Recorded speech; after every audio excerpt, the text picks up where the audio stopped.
Kalau ada orang beriman berbuat maksiat saat di dunia, kok bisa masuk surga saat di akhirat? Sementara ada orang tidak beriman, amal baiknya kelihatan banyak di dunia. Bantu orang, gak pernah mabuk, gak pernah bunuh orang, gak pernah macam-macam, suka bantu, suka nyumbang, suka macam-macam. Tapi dia gak beriman, kok bisa masuk neraka? Di mana keadilan Allah? Halo? Pernah dengar pertanyaan ini? Itu pertanyaan itu, kalau muncul sekarang, itu sebetulnya pertanyaan yang telat. 15 abad yang lalu sudah ada pertanyaan serupa. Nah, siapa yang bertanya itu? Sayyidah Aisyah Ummul Mukminin radhiyallahu taala anha bertanya kepada Nabi, ya Rasulullah, itu si fulan belum beriman, tapi amal baiknya kelihatan banyak banget, suka bantu, suka nyumbang, suka ini, suka itu. Nanti di akhirat masuk surga enggak? Anda tahu, begitu pertanyaan itu muncul, yang turun langsung surah dengan namanya Al-Furqan. Ayat yang ke-23. Tuh. Ya, kalau Anda nggak belajar nih isi-isi di Quran, kadang-kadang tuh logika semacam ini kalau iman kita lemah itu bisa langsung jatuh seketika. Dan ketika jatuh pada titik nol itu mudah diarahkan kemanapun. Nggak usah takut. Kalau Anda disebut oleh sementara orang kamu nggak kaya, nggak apa-apa, cukup hidup. Toh orang kaya juga kalau meninggal nggak akan dibawa kekayaannya. Silahkan cek gelarnya sama, tinggalnya sama dalam tanah.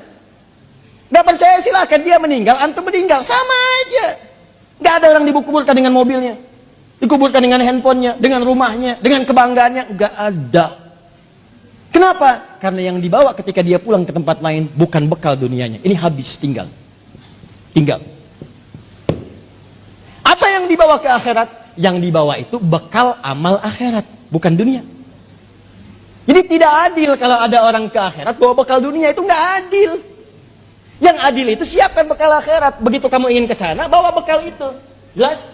Nah sekarang persoalannya, apa bekal akhirat itu? Bekal akhirat itu cuma dua. Kalau ingin masuk surga, dua bekalnya. Satu iman, kedua amal soleh. Iman plus amal soleh. Nih, gini caranya. Saya ulang. Satu iman, dua apa? Amal soleh. Buka Quran surah kedua, Al-Baqarah ayat 25. Paling kanan sebelah atas. Wabashiril ladzina amanu, iman, wa amilus salihati, amal saleh, anna lahum jannatin tajri min tahtihal anhar. Maka orang yang punya iman dan membuktikan imannya dengan amal saleh itu, kami akan jamin muaranya dengan surga dengan segala keindahannya. Sungai-sungai mengalir di bawahnya dengan segala ragam dan jenisnya. Ada air susu, ada macam-macam, ada madu dan sebagainya.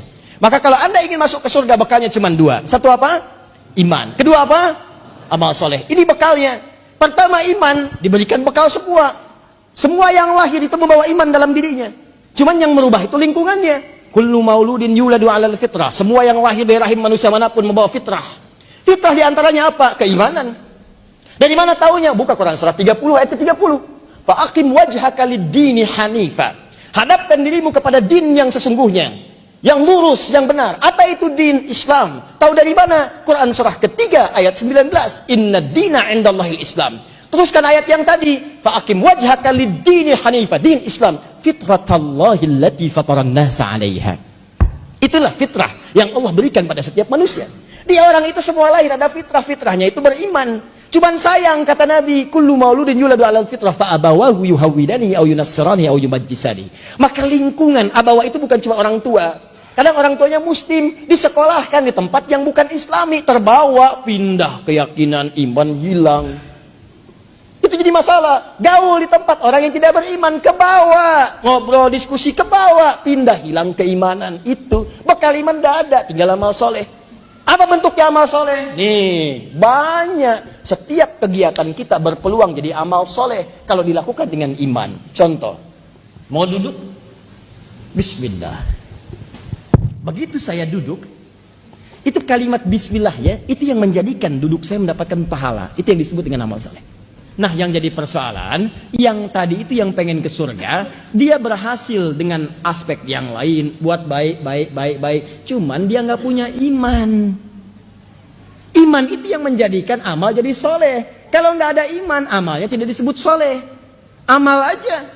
Amal itu dibagi tiga. Satu amal soleh, dua amal salah, ketiga amal aja.